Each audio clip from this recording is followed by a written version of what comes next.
we're kind of just given this life and it's like some people were lucky and some people weren't. That's just not true. You could become a completely different person tomorrow, and then the result of that is you would have a different reality. Georgie Stevenson. She's a co-founder of multiple figure businesses and an Australian social media personality with a community of over 400,000. Today we dive into the real, the raw, and the truth of how she owns multiple businesses, has time to be a mum, and continues to invest and work on her health, wellness, and self-development.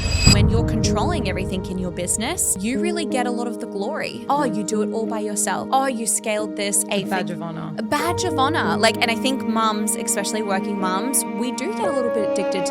Every time I go on a podcast or talk to them and they're like, oh my God, how do you do it? You do so much. It's addictive. It feels good to me. Back in the day when we had tribes, you had to stay in the tribe. That's how you didn't get killed.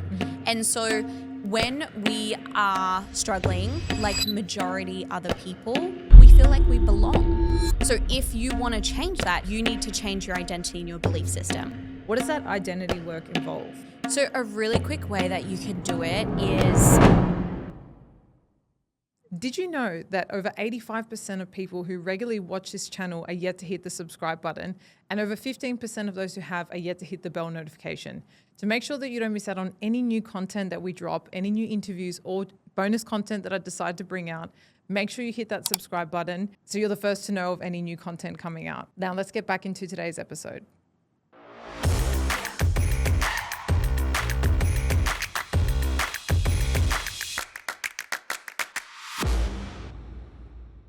All right, Balancers. Today we are streaming from the Pivotal Conversation Studios on the Gold Coast, and we have a very interesting guest for you today. She's someone I've watched flourish for quite a few years, actually, from when she started a podcast through to many of the different businesses she's doing today.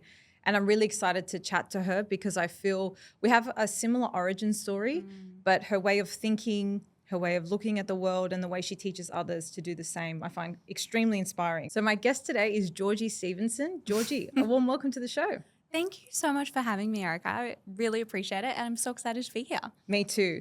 I don't know if you had this when you started your podcast, but when I started mine, I had a few people that I was like, I just know I'm going to connect with this person one day. And I, at the time, was listening to your show. Really? Yeah. And it's really nice to actually be sitting here with you God. and having you on the Thank show. you It's so much. a very full circle moment for me, but it kind of demonstrates what you practice and preach that, I manifested that from the beginning, You have that feeling, that deep knowing, and thank you so much. It feels surreal for you to say that about me, and congratulations on the podcast and everything that you have done. Thank you so honestly. much. Thank you.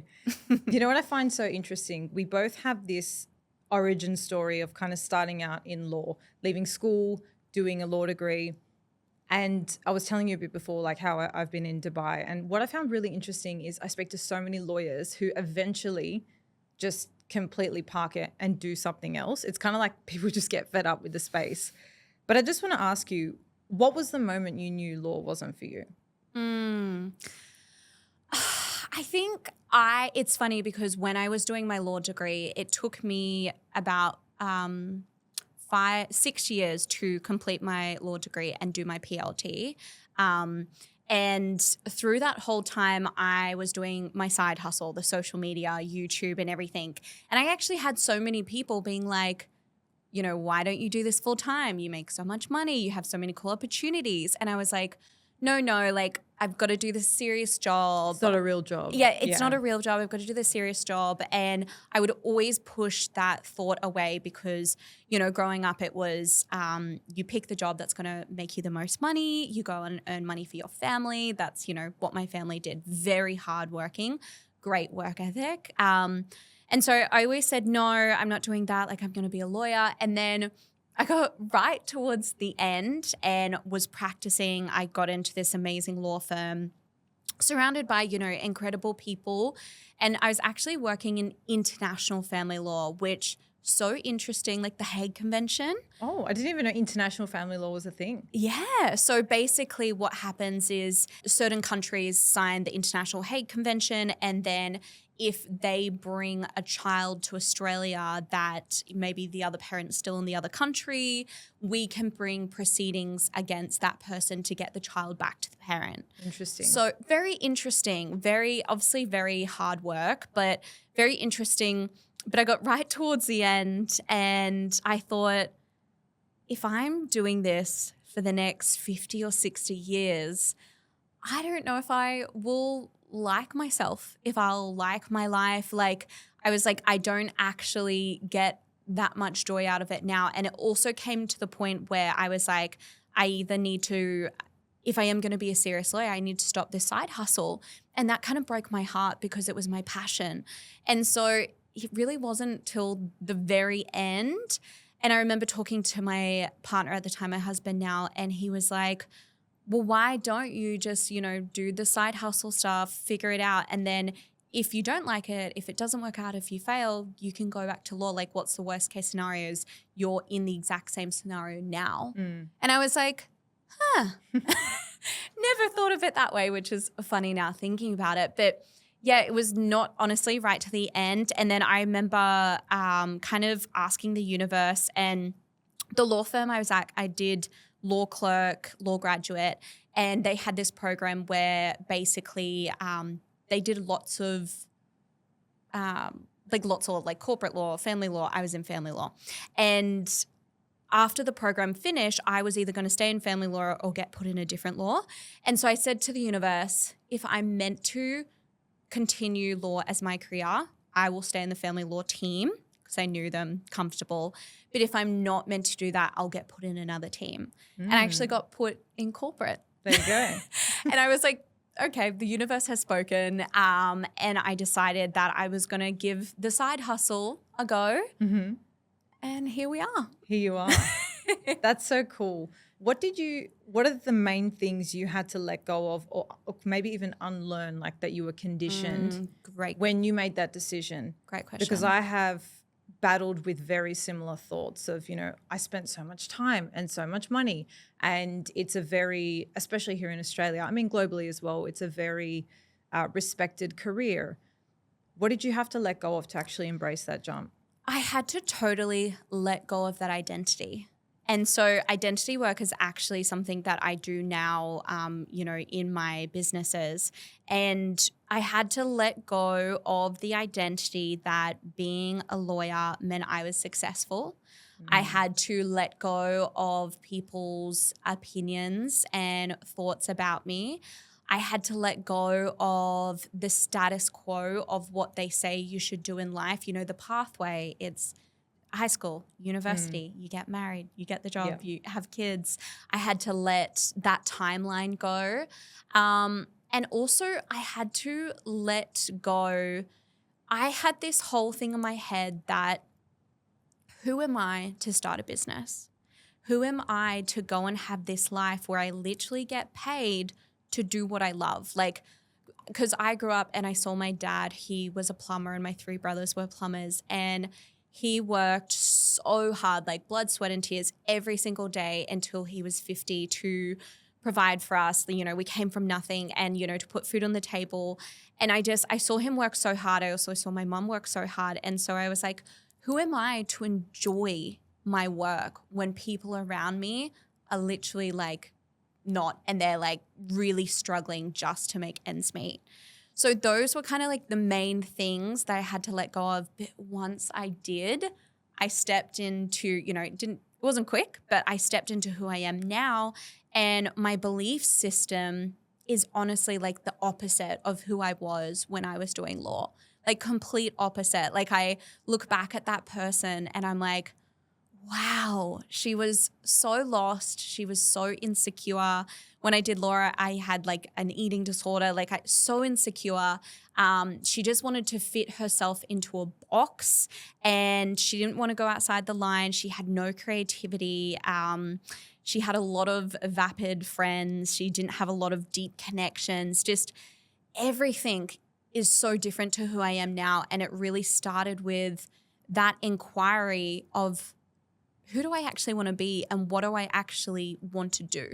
Yeah, I really, really resonate with this, especially the part of letting go of that career meaning that you are successful.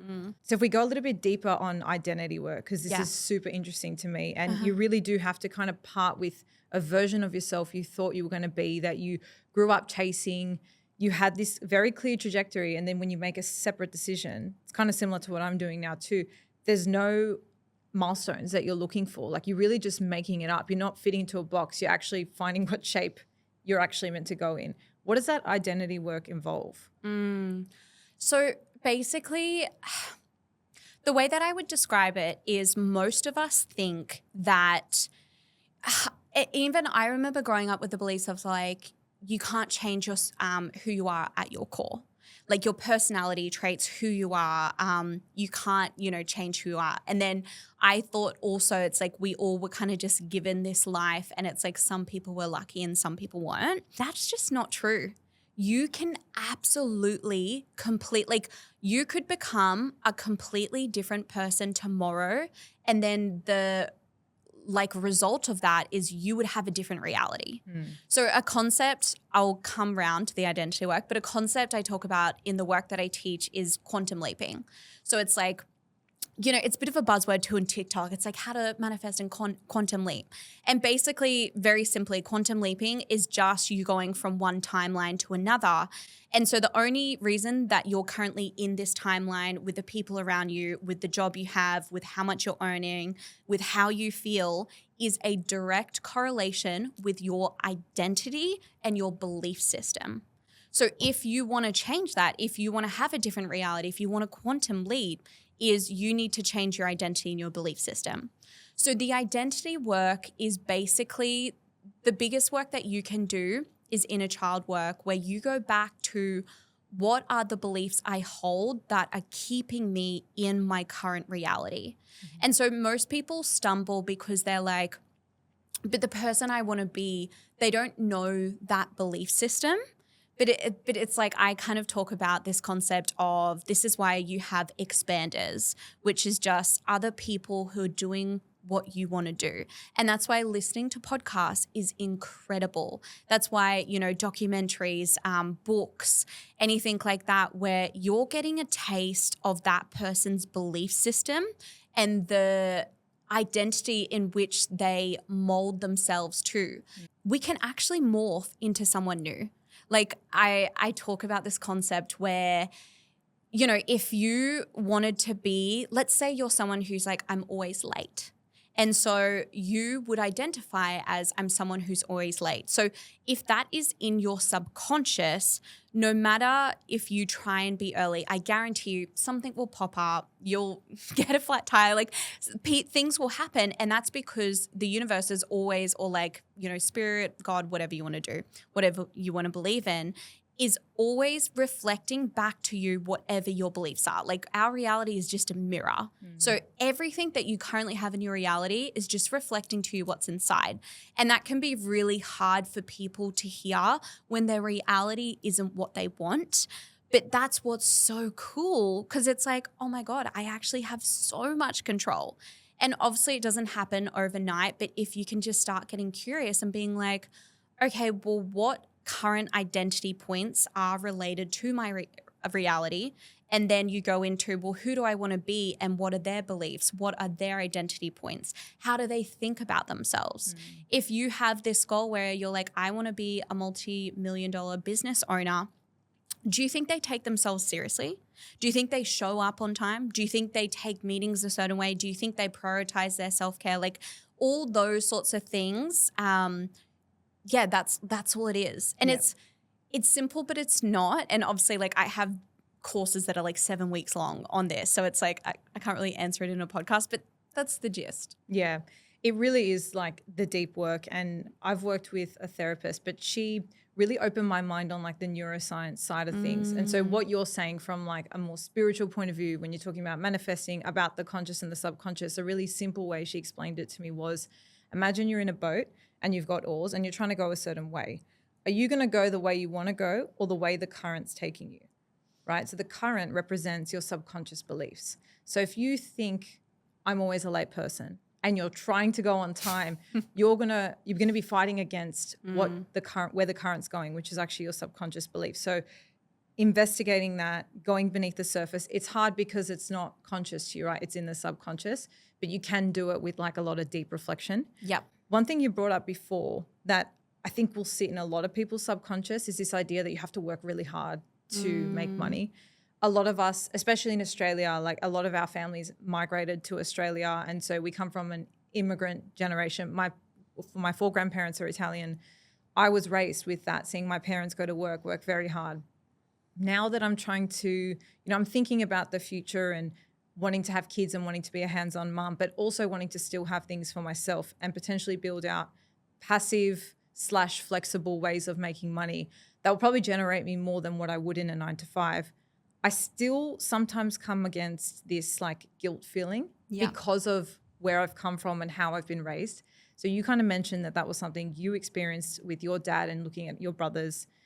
How did you unlearn that? And what did you have to replace it with? I love that. And that's honestly, if we are walking around, first of all, I love the boat analogy. It's a good one, hey? That's incredible. I'm going to use that. Yeah. I can't claim it. It was my therapist, but it's so Thank good. you, therapist. No, that's incredible. Yeah, so basically something I want to bring in because like you said, this is subconscious work. So it's not as simple as writing affirmations, journaling. Journaling is going to be incredible for you to figure out why your subconscious is patterned that way, because as humans, we don't ever do something unless it benefits us. Again, this is going to be hard for someone because they're like, well, how does me suffering or struggling benefit you? I'm going to illuminate some things. So for example, when, back in the day when we had tribes, you had to stay in the tribe. That's how you didn't get killed.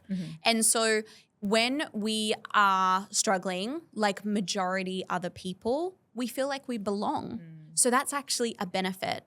And so another benefit of when I, had this belief was if I'm struggling, then I don't have to help other people. Like, for example, now that I earn a lot more money, I do have to have difficult conversations where people ask for money. People want something from me. I'm always like, do they actually like me as a friend, or do they want something from me? Like that brings something up, which is a whole new thing. So I call this secondhand gain. So something that you could start inquiring consciously is even like you being late. What do you actually get out of that? And a really simple thing, which might be hard to admit, is when you're late, you get more attention. People say, oh, you're always late, or you're the last one to walk into the room. So are you maybe when you grew up, you didn't get much attention, and this was actually a coping mechanism that you used to get attention? Interesting. Isn't it interesting? Yeah. But a lot of us wouldn't want to look at that because it's like, oh, I'm not attention seeking. Yeah. Because I'm like, no, that's honestly why I'm late all the time. And so you could start inquiring, being like, what secondhand gain am I getting from this? For example, when we gossip, we actually get serotonin, which is the happy hormone, because that's so toxic. so toxic. And this is why we're addicted to reality TV shows and, all those sorts of things. We get these serotonin and dopamine hits anytime that we are safe and someone else is showing us what's wrong or right, but we're safe, which is technically gossiping. It's like someone, coloring outside the lines. We're like, oh, thank God that we're It's not me. Yes, exactly. And so we actually get like dopamine, serotonin, and it's addictive because it's like, why do we drink coffee? It's because we get that feeling, we get that vibe, and we're like, oh, I want that again. And it's like, why do we like sugar? Like, it's addictive. So what we don't actually realize is a lot of our behavior subconsciously is benefiting us. It's just like I talk about this concept with money. I used to be someone who was terrible with money. I used to have to borrow money from my partner. He would have to pay for some of my rent. I would always have no money in my bank account. But what it also meant is I got to lean into being a damsel. He always got to help me out. I always got to be like, oh, for me. I've got no money. He would buy me things. And that's actually something that people enjoy because they feel looked after. You know, like growing up, I didn't really get that, so I enjoyed that. It's very much, you know, secondhand gain is usually a little bit ugly, but it's like, what am I actually benefiting from? So that's the first thing I would say doing. And again, it can be hard if your ego is a bit closed off to it, but I would be figuring out, okay, what actual secondhand gain from that? And then the next thing you want to do is think of the concept of the belief is like a table, and you want to be knocking out the legs so your subconscious can see that the new belief is actually safe. So that's why anytime that, you know, the subconscious belief comes up, you basically want to be going, okay, but do I want to be a damsel? No, I actually want to be like, okay, to make money and hold money. And then you have to constantly go through those new beliefs and that like, you're knocking the belief out. So again, it does take a lot of like journaling, self-inquiry. I do have like a full limiting belief formula that I teach in my courses that goes a lot more in depth. But do you see how it's like a layered approach? Yeah, it's definitely extremely deep work, which is why it's uncomfortable, because you're basically turning your mind to frameworks and things that you just accepted as yourself, which are actually not. And when you realize that, you don't have to think that you're not worthy of being the top 5 podcast, or you're not worthy of having a multi-million-dollar business, or you're not worthy of getting that promotion. When you realize that you're the person standing in your own way, it's a very hard pill to swallow. But the other side of that is everything you want and everything you could possibly imagine as well. I've seen it firsthand myself. For me, it's kind of always made sense. The way I think and feel about myself is reflected in my reality. And I still go through these bouts where, you know, maybe I'm having, I don't know, sometimes it kind of feels a bit like this. And I feel like it's a bit of a low period and maybe my old beliefs are coming in. Like I feel like this work, like it's so important, but it's also never ending. Like, because like you said before, never ends. now that you've, you know, come into money, you're now dealing with other things that have popped up and kind of created your reality. So the brain is always trying to protect us. It's just important to work out what's its instruction manual, you know? Well, that's even like, just to bounce off that really quickly is, so initially my whole thing after doing law was like, how do I be my authentic self? How do I step outside the box? And it was very this like, be bold, be a risk taker. And that's like how I started my businesses. I was this, you know, incredible businesswoman, and I started a podcast, and I was loud and I was proud, and I was like really, you know, very like feminist and like that sort of vibe. And it's so interesting because I'm now rolling into a new identity where me and my partner want to have a second child. And I'm noticing this whole new season where I'm like, well, how could I actually be a business owner but be super feminine? And how could I be super soft? And am I actually a very assertive and determined person? Or is that just something that I use to get what I want, but now I can change it? A big thing I want to say is the identity that you're stepping into, don't worry, because you'll constantly be morphing and changing, and be okay with it. Lean really in, but know that you go through seasons and it's going to change. And that's what I mean. Like, what you were saying is it is never ending. And so now I'm like, oh, how can I be a business owner and like this beautiful, like feminine flow, like so different to who I am, but it feel like my identity. And I wonder what my reality would look like. Yeah. So to see how it's like, oh, wow, I'm literally just going to change my whole life. Yeah. No, it's amazing. I heard this amazing thing on TikTok actually yesterday. I'm going to share it with you. So it was basically about the difference between masculine and feminine energy and how that impacts your life's purpose, basically. So they said, imagine you've got a metaphorical mountain. Men start their life at the bottom of the mountain, and they spend their whole life achieving, striving, problem solving to try and prove themselves, to try and provide, to get to the top of the mountain. Whereas females are born already at the top of the mountain. They're already worthy. And it was that difference in, you know, you as a business owner and as a mother, stepping out of that masculine energy of striving and providing. I mean, it's not to say you can't be that way, but it's just to say that you're already born worthy of those things. So anything you want to achieve is out of that energy that you've already got it, and you don't need to prove it to anybody else. Well, that's even like, yeah, I definitely was creating and running my businesses in a very masculine energy for, the last 5 years. And look, it works. Like, I obviously scaled my businesses. I have an 8-figure company, a 7-figure company, but I was like, fuck, if I'm going to have another child, I don't know if this is sustainable. And so, like, what's a more sustainable approach? And it's that innate feminine energy. And so it feels unnatural to me because I was in the masculine energy for so long. But I'm like, no, I'm ready to stop driving, to stop pushing, to stop problem solving. I'm ready to do it a different way. So I love that you brought that up. This is really interesting. I feel like I'm having this conversation more and more, and I don't know if you feel this way, but I find that like the older I'm getting, the more traditional I feel I am.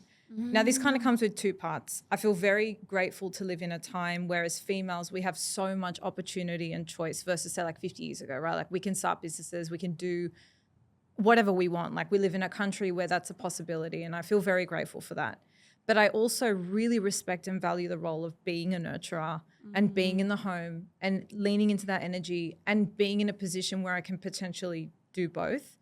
And so I feel this kind of regression back to more traditional roots with the cherry on top of like being able to still do my things. One thing I wanted to ask you about, you've kind of been open about how you didn't feel quite maternal straight away when you had Ivy. Do you think that's because you were really heavily in this masculine energy, which of course brought you so much success? Do you think that was a contributing factor? Absolutely. And well, now that I can reflect and I have hindsight, absolutely. And that's why I'm like, wow, with this next baby, I do want it to be different because I feel like not that I didn't get the whole experience, but I noticed after I had Ivy, because I was still in such a masculine energy, I was like, I need to get back to work. I couldn't be present. I couldn't enjoy it. And I I feel like I didn't get the full experience. And obviously I truly believe like everything happens for a reason. It was all perfect. And, Ivy was meant to have that experience also. But 100% I'm like, I do want this time to be different because I was in such masculine energy. And it is incredible because as women, we are being like, I can do what the fuck I want and I can do anything I want. And it's beautiful and it's incredible. And I absolutely say like, go out and do it. But there definitely is something to what you're saying about, but I also want to be able to, sit at home with my newborn and not be thinking about a Black Friday strategy. Yeah. Do you know what I mean? But it is hard because often we have built these businesses in a masculine way and then we, have babies and do the family. And it's such an identity crisis, which I've done a lot of identity work on this and being a working mum. And that's why I really feel the pull this next season. I'm like, I want to prove it to myself that I can still run my businesses, but in a different way. And that starts now before I'm even pregnant, before, it happens because, I completely was in masculine energy and it felt unnatural. And so, it was still a beautiful experience and I love my daughter so much and I love being a mum so much. But I'm really looking forward to a different experience. Yeah. I think this is very topical at the moment. I mean, I know a lot of your listeners, a lot of my listeners, they're very A-type, high-achieving women. And it's something that's really top of mind for me now too, how to strike this balance between being that person who I feel I genuinely am, and I don't feel that that's necessarily a masculine thing, right, to be driven, although sometimes the way we go about it is in that masculine energy. What identity shift needs to happen for you between, let's just say, experience with baby one and experience with baby two, that you're looking to have that more fuller experience or just to have what's kind of this next season about for you? Well, I've already started doing it where I no longer need to be the main driver in my business. So like from a very practical lens, it has been putting a team in place so I'm not doing everything. If you think about masculine energy, it's the doing. The feminine energy, it's the visionary. It's this is what I see, this is the vibe. And then the man goes and does it for her. So in my businesses, I have already created the practical sense of I still want to be the visionary. I still want to hold the vision of the companies, but I have let go control. I have surrendered. And obviously it's taken time to build a team. I have the most incredible team, Erica. Like, oh my God. They absolutely can run the show without me. And obviously so blessed that my business can be in that sort of position. But obviously there is a lot of things like contractor, virtual assistants, all those sorts of things. But having a support system who can be the doing of my business is definitely feels like the key to this next season. Because even at the moment we laugh because Ivy's birthday is she was born literally on Black Friday 3 years ago, and it's the busiest it's the busiest time for ecom, and we just laugh because that's like her as a person. And so every single year we go away for her birthday, and so I'm away on the busiest week of the whole year for ecom. The universe did that one on purpose. Yeah, it said like let go, bitch. Yeah.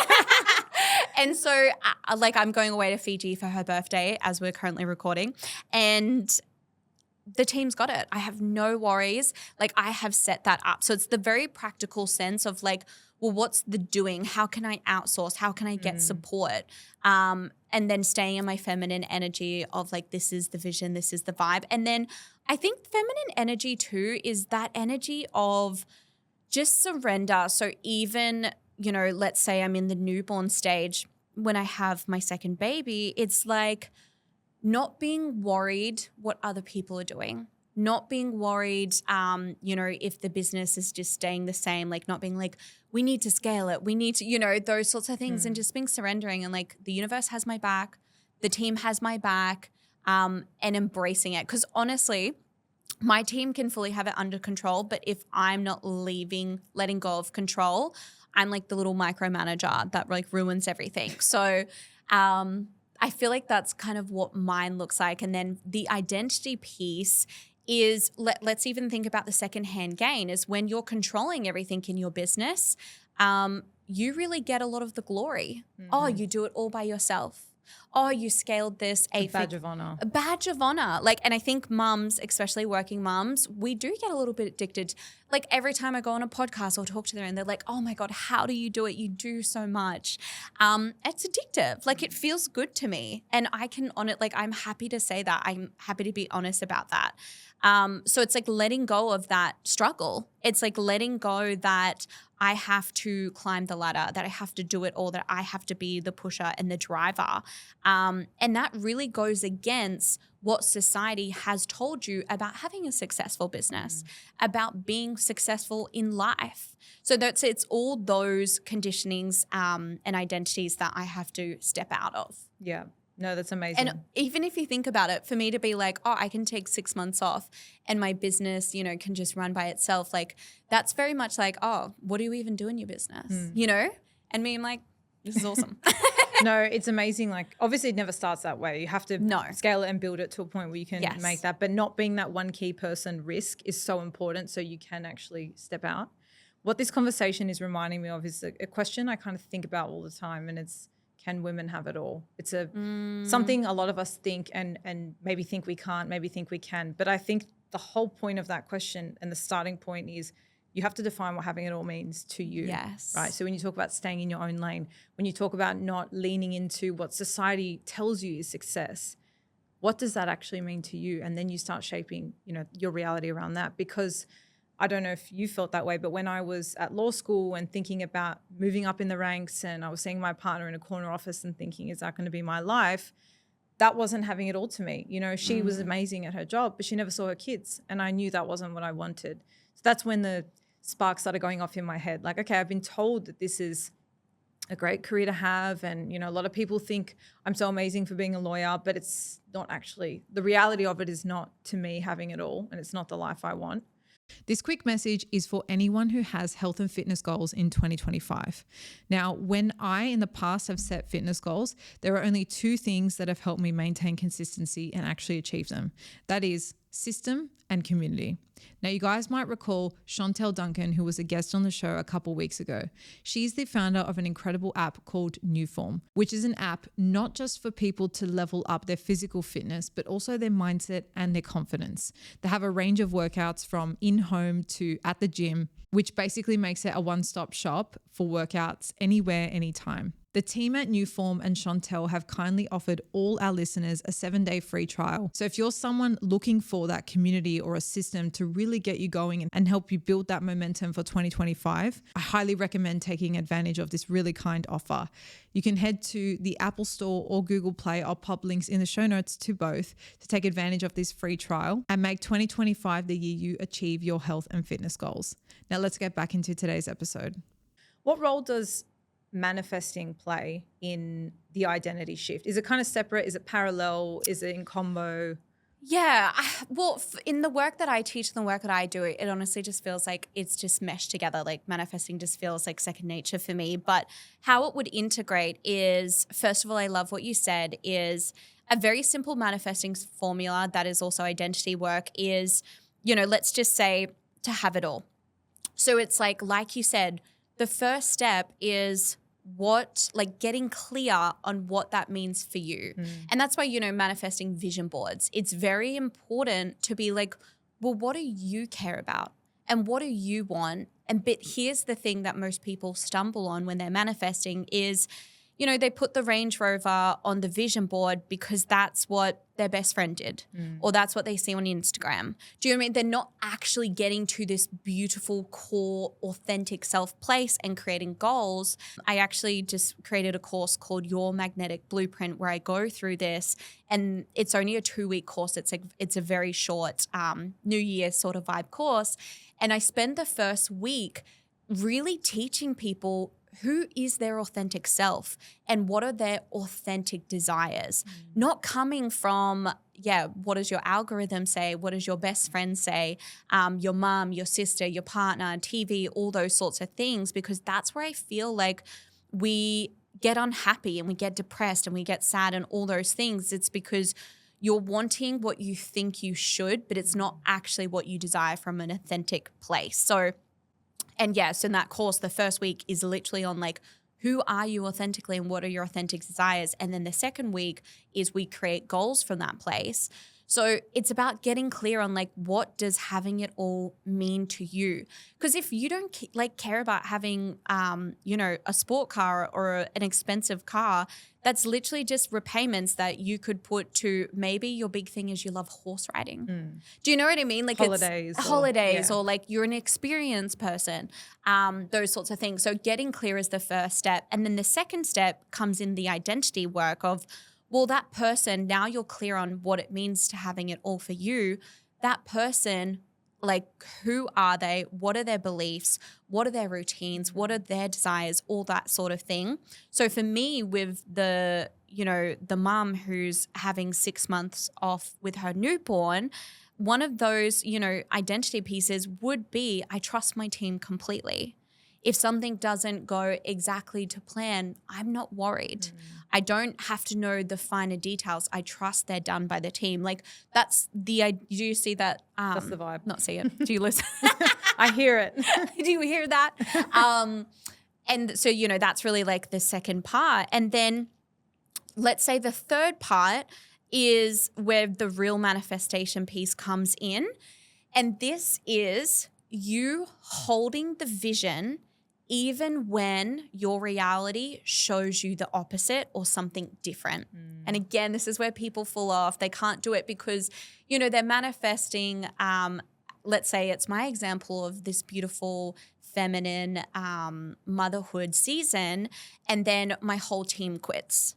So that would feel like, a knife to the heart. It would be like, oh my God, what am I going to do? But it's in those moments where you have to hold the vision and be like, well, obviously that team was not going to execute on that. So I have to trust and I have to get into, you know what I mean? Or even a lot of people, manifestation is believing it's going to happen until the 11th hour. It's still trusting. We just finished our Abundance Academy, which is our money mindset course. And I was talking to a girl at a retreat we did, and she was saying, Georgia, like I found it so difficult. I was manifesting $16,000 to pay off my debt. And it was the end of the 30 days and I hadn't, I hadn't paid off the debt. If anything, I was more in debt. And I was like, what the fuck? And then she's like, but I held the vision. I kept doing the formula. I kept doing the work. And then she said, literally the day after I finished the Abundance Academy, so wild, I had a bonus come in from a previous work that like never got paid to me. I love this stuff. And it was like, and she's like, guess how much it was? And she's like, 16,300 and blah, blah, blah, like the exact number. And I was like, obviously that's like such a crazy story. And even That's me amazing. who I, manifest every single day. And I'm like, really? Like that happened? But It works. it works. But that is like the definition of the last step is like you need to hold the vision and embody. Because for example, me wanting that beautiful newborn season, if I go into, I'm never going to have the newborn season. Why is this happening to me? No one wants to work for me. No one likes my company. That is not holding the vision or embodying that person. The person who has that goes, this is perfect. That team couldn't execute. Do you see the difference? And that's what I truly believe, like how manifestation comes in with the identity work. Arguably, this is like the hardest part, right? Especially when you're at the beginning and you're making that shift, you're taking that quantum leap, but you haven't really started seeing things happen. What do you think are the major things that block people having that faith? Is it like, I don't know, I feel sometimes I can be impatient, even though everything has its own time, and always in hindsight, you're like, God, it happened the way it was supposed to. Yes. What are the main things that block people holding that space and holding that vision? The biggest thing that I would say is like just constantly comes up in my courses, in my community is, and again, I find, the amazing community who listens to podcasts like yours or mine is they are go-getters. They are high functioning, they're go-getters. They want it yesterday. Yes, they want it yesterday. And they often can be a little bit of a control freak, which we need to be these amazing, determined people. And so I find the biggest block is people going, but I don't know how. So but it's not coming in how I thought. It's the how. It's this how word I hear all the time. I'm like, the how doesn't matter. Yeah. And that's even like when you're creating your, actually in the magnetic blueprint, the New Year course I was talking about before, I get them to do this thing where I'm like, okay, what's 3 milestones of how this goal could come in? And I get them to fully like write them out. And then I'm like, but the how doesn't matter. They're like, what? Wipe them out. Forget you wrote them. Literally, throw it in the bin. But what we need to do as humans is often it makes us feel better to be like, oh, well, it could come in this way. It could come in through my boss. It could come in through my partner, blah, blah, blah. And that's fine if it helps you stay on the vision. But in the end, the how doesn't actually matter. So if we're in a position where we're like, but I don't know how this could ever happen, that's the block. Because I'm like, but the how is not up to you. Yeah. And something that I say that really helps me in these moments is it's going to be better than I could have imagined. Yeah. Like if you told me when I was 21 doing my law degree, you're going to start this business, it's going to be an 8-figure business, and then you're going to start this side hustle that turns into a 7-figure business. And it's literally you talking on a podcast about the things you love. And then, you have the dream family and the dream house and the dream car and blah, blah, blah. My brain wouldn't even been able to understand how I got there or like the steps or even probably the vision. Yeah. And so that's why I'm like, you're gonna mess up if you try and be like, oh, but it happens this way. And even a really funny story is our manufacturer for Naked Harvest. How we found them was my brother's friend did a roofing job for him and was like, oh, my friends are starting this supplement business, blah, blah, blah. And they're an amazing manufacturer, incredible. That's how we found them. You can never plan this stuff. You can't plan that. You can't make this up. And that's why I'm like, you need to let go of the how. It's going to be your biggest block. Yeah. that's a big one. I think a lot of people resonate, myself included. It's that. It's because we're type A. Yeah. But I need to know the formula. I need to know the steps. Yeah, it's like that quality of us makes us so successful and driven and motivated, but it's like you just need to turn it off sometimes. And learning that's actually been quite difficult for me. I found like I get really frustrated with impatience sometimes. Totally. But that's something I'm like really working on and trying to surrender to a little more. Before you said, you know, when you get people to start thinking about their identity, you start working out what's true and authentic for them and what's not. Just for people listening, you know, they might have some things on their vision board or some things that they think they want. How do you actually separate? Because after so long and so many layers of voices over the years and what people tell you, how do you actually separate what you want versus what someone else told you want? So a really quick way that you can do it is, first of all, anytime you do this work, you do want it to be in a centered, grounded space. So I always recommend you know, getting into nature, doing a meditation, just having some space. Don't try and do this work if you're like, I got 15 minutes my calendar and you're at work and it's all crazy and, you know, chaotic. So first of all, like I feel like that's self-explanatory, but get yourself into a space where you can be grounded and centered and you can be connected to your body. So mind-body connection and in like that's what intuition is. And so that is huge. So that would be the first thing is just get connected, get quiet. If you don't meditate like 5 minutes a day, guys, honestly, incredible, life-changing. Anyway, I digress. So what I would say is tune into yourself, be in that grounded state first. And if this, like let's say we're talking about desires that we want. If this desire comes from a place of fear or a place of proving yourself or a place of if I don't have it now, I need to have it now, like that chaotic, desperate energy. Anytime that desire, like, oh, but so-and-so got this brand new car, like I need it. Blah, blah, blah's husband bought her this, I need a new ring. Comparison. Yeah, comparison. If it's because you think your parents, like it will please your parents, your partner, your kids. If it's coming from that place, you know it's not an authentic desire. And it's okay to have them, but it's also just being very honest about it. Like this is probably coming from an ego, a materialistic, all those sorts of things place. And it's okay to have those desires. Like I am very, you know, they might call me materialistic. I love the car, the jewelry, like all those sorts of things, but they are not my authentic desires. That's not something I'm going and working for. It's a byproduct. Yeah. And so how you know you're going for an authentic desire is it feels calm. It feels grounded. It feels like, wow, this will be growth for me. Like when I think of me going through this newborn phase in this very feminine energy, I'm like, wow, that's going to be a challenge and it feels like growth for my character, for Georgie as a person, for her evolution. Beautiful. It doesn't feel like I'm doing it. Obviously, it benefits Tim, my husband, and the new baby, but it's not like I'm going to do this so Instagram can think I'm feminine or a trad wife. You know what I mean? Like it's not coming from that place. And it feels so centered and grounded and like, wow, this is going to be huge for my family. It's going to be huge for me. And I'm really excited to it. I'm a little bit scared, but I'm excited.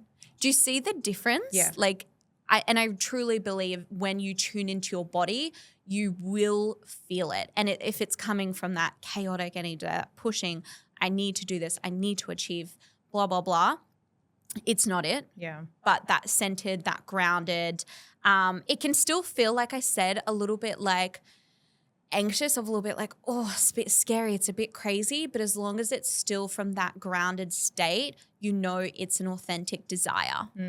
Yeah, it kind of sounds like you've got to unmask the intention or the why behind what you're striving towards. You could even, I love this, like a practical thing to do is like you keep asking why until like 5 times or something. Keep asking why and you get to like the real cool why. question and sometimes you're like, shit. Yeah.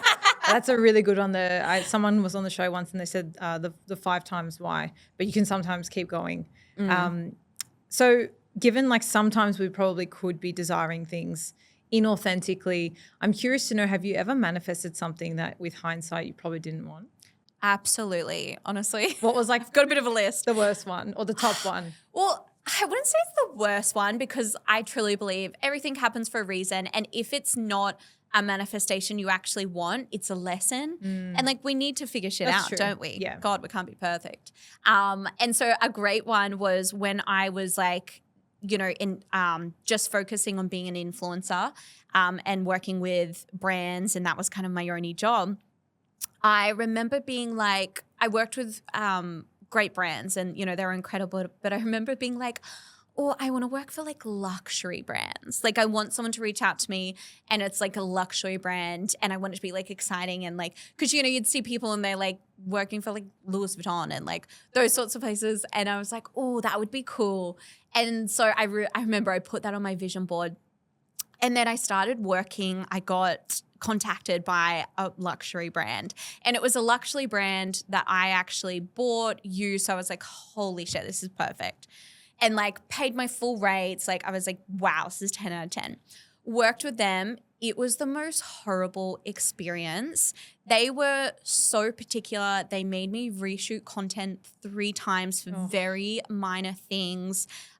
In my caption, one of them I posted and I spelt one word wrong, which is like, if you know me as a person, I'm the worst speller. And they wanted me to repost the whole thing. Otherwise they weren't going to pay me. And it had already been up for like days.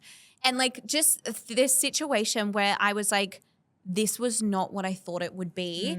And this really came from an ego place. And it was such a great moment because I was like, wow, okay, this is cool. And a lot of people, like a lot of people in my community will say the same. Let's say they wanted to manifest, you know, their dream car, Range Rover, let's say.